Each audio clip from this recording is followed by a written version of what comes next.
Lyžiarska sezóna sa pomaly chýli ku koncu, ale definitívne k nemu ešte nedošlo.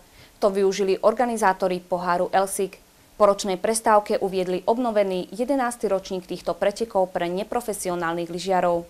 Pohár Elsik odteraz bude známy pod menom Pohár L222. Nový názov ale veľa zmien nepriniesol, pretože atmosféra bola taká dobrá ako po iné roky.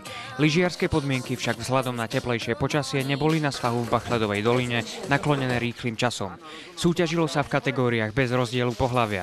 Medzi mladšími ročníkmi sa presadil Roman Naď z Kežmarku, ktorý v kategórii deti skončil na 3. mieste. Juniorom s výsledným časom 1 minúta 8 sekúnd a 53 stotín kráľoval slovenský reprezentant Šimon Štancel, ktorému v 1-sekundovom závese na krk dýchal Imrich Baran zo Spišského Podhradia.